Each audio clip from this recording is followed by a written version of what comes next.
Because I used to go there after church on Sundays and see my grandfather. How long was it? Back in the 50s and the 60s. And then he used the abacus that we were doing. He was really good at the abacus. I'm the first one in my family born here. My parents are from China. My grandfather used to work at the herb shop, and I don't know how long ago, but I used to come in the 50s and 60s and visit him, and was amazed at how he was able to find the items in each of the drawers and mix the appropriate herbs for a brew of some sort. And then my mom would have us drink this bitter tasting thing, but we always got these golden raisins afterwards.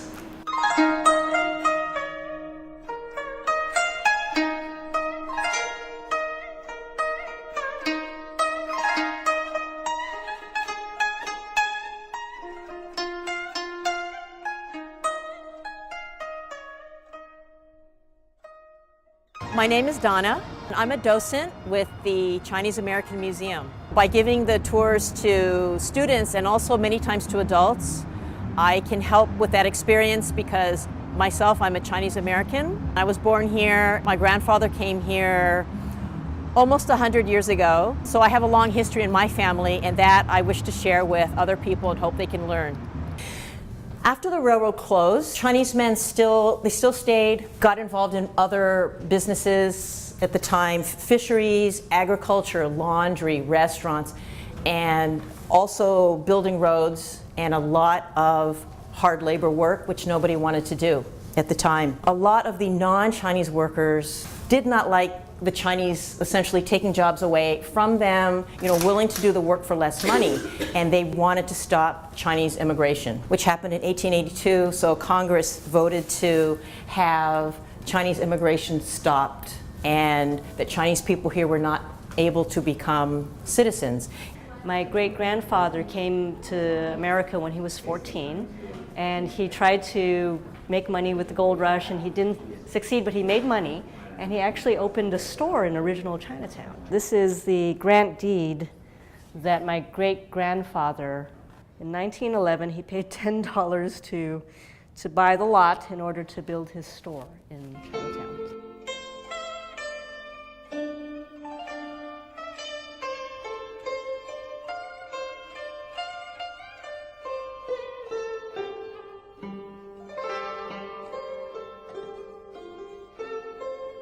What did change the demographics of Chinese a lot happened in 1906. You guys know what happened in San Francisco in 1906?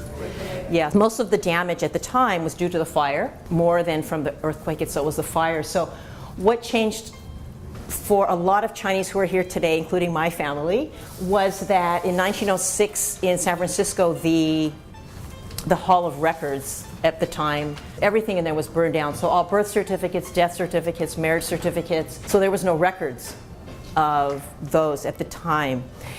So after that, Chinese people decided, well, I'm going to claim I'm a citizen because they have no proof. All the birth certificates were burned. So many Chinese men claimed, even though they were not, they claimed to be born in California. So since they were born in California, that would make them a citizen, and that would mean you would be able to bring over family members. So what started is people did bring over their family members, but they also started a business of bringing over people who they weren't related to.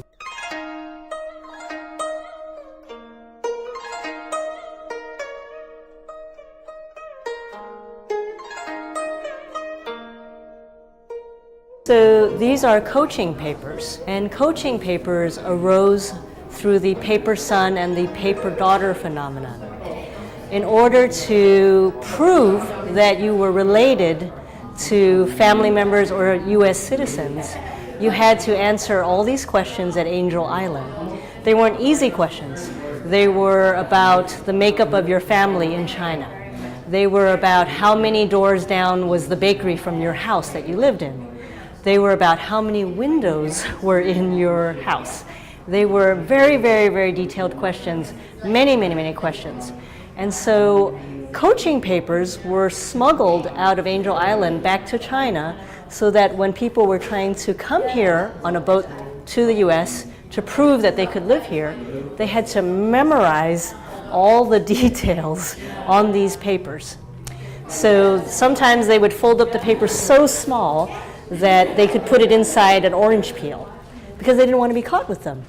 Sometimes they made it so small they put it inside a peanut shell so that they could put it in a pocket so that no one at Angel Island who was an authority could find it and then deport you, and then you then prove that you were not related to the citizen of the United States. Found evidence of all these things where they had to answer all these questions about relatives. So the fathers who were here already and wanted to have their children and wives come, they had to send these papers to coach them on what to say, because there were many cases where even though they were legitimate sons and daughters, they were not able to pass the test and had to be sent back. And there's a very sad case of a family where the father was here, the mother came with 2 sons. One of the sons was able to pass the test, the other was not. And he was subsequently put on a boat, sent back to China. And years later, he committed suicide because he was so upset about being left and not being able to be reunited with his family. This is the certificate of medical examination that my paternal grandfather came to America in 1926 in. It was interesting to me to learn that he had gone through Angel Island.